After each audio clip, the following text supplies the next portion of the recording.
You can tell a lot about a person by the way they treat their living space. And in Japan, even a tiny one-room apartment often looks like it belongs in a design magazine.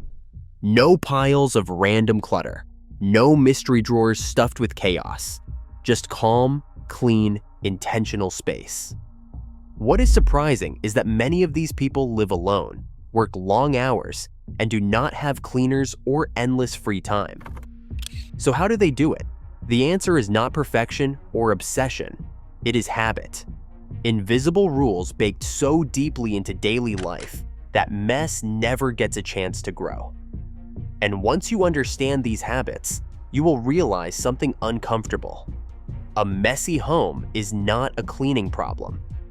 It is a behavioral one. Most people clean reactively. They wait until things feel out of control. Then they do panic cleaning for hours. That approach fails because it relies on motivation, and motivation is unreliable. In Japan, the system is reversed. The home is kept clean not by big cleaning days, but by preventing disorder from ever forming. Think of it like compound interest. Tiny actions, done consistently, produce massive results over time. The difference between a spotless home and a chaotic one is rarely effort. It is timing. One of the first habits that really changes everything is the idea that your home is not a storage unit. Every item must justify its existence. If something enters your home, it needs a clear role. This mindset alone eliminates most clutter before it starts. In Japanese culture, space is respected. Empty space is not wasted. It is valuable. It allows the mind to rest. When you start treating space as something precious, you become ruthless about what you allow into it. You stop buying things just in case. You stop keeping items for later. Later never comes, but clutter always does. Another powerful habit is cleaning while making transitions, not after. Most people finish an activity, walk away, and promise themselves they will deal with the mess later. In Japan, the cleanup is part of the activity itself. Cooking does not end when the food is done. It ends when the counter is clean. Getting dressed does not end when clothes are on.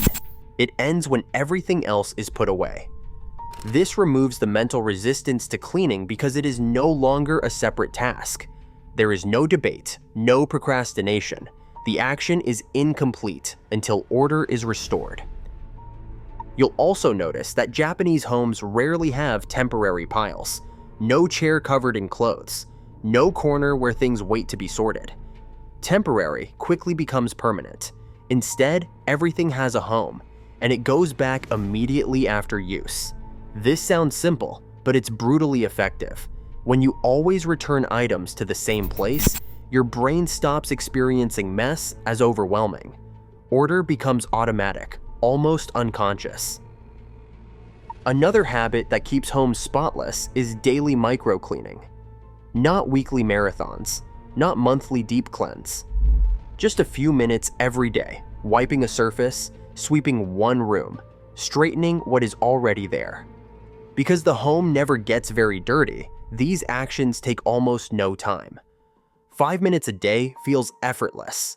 2 hours once a week feels painful. The Japanese approach removes friction by shrinking the task until your brain doesn't resist it. There is also a deep cultural connection between cleanliness and self-respect.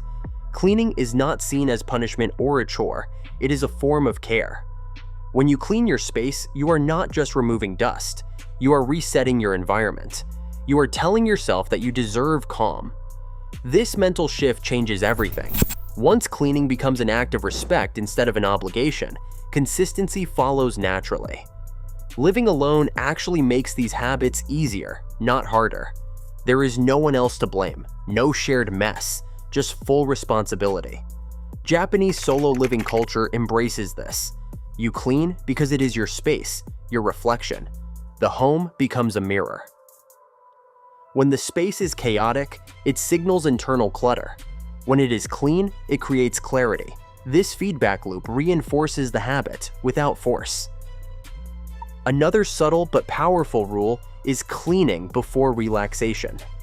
Many people collapse on the couch first, and promise to clean later. In Japanese homes, relaxation is earned by restoring order. This creates a psychological association. Mess equals unfinished business. Cleanliness equals peace. Over time, your brain starts craving the calm that follows tidying.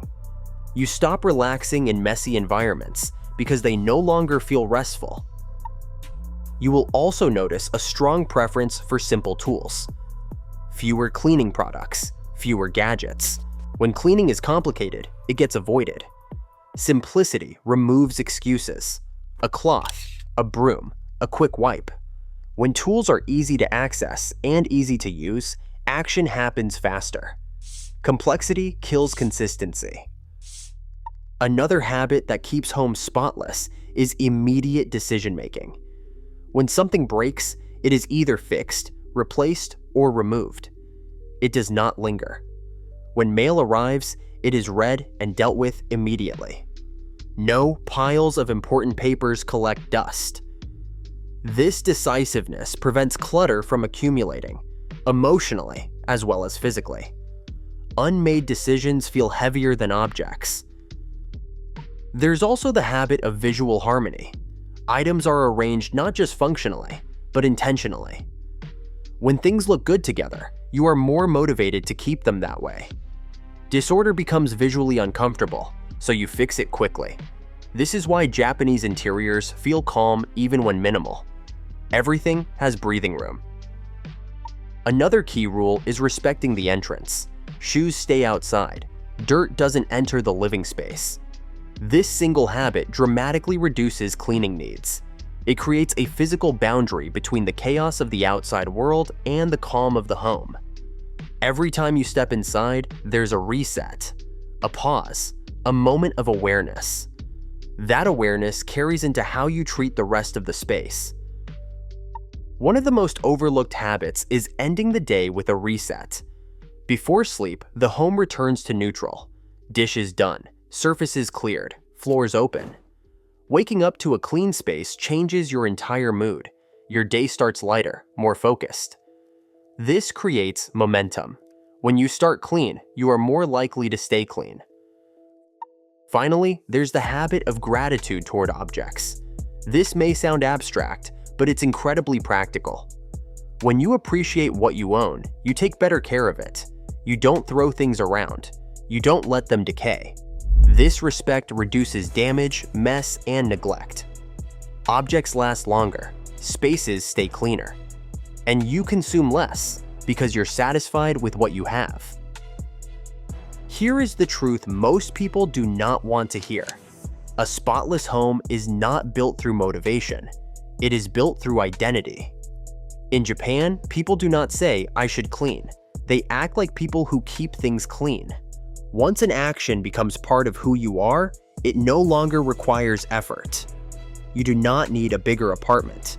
You do not need more storage. You do not need a free weekend. You need a shift in how you treat your space. Start small. One habit, one reset, one decision made immediately instead of postponed. That is how spotless homes are built, quietly, consistently, without struggle. If this resonated with you, stay with this channel. Japanese Life Rules is not about copying another culture. It is about borrowing the systems that work and applying them to your own life. When your environment changes, your mind follows. And when your mind is clear, everything else becomes easier.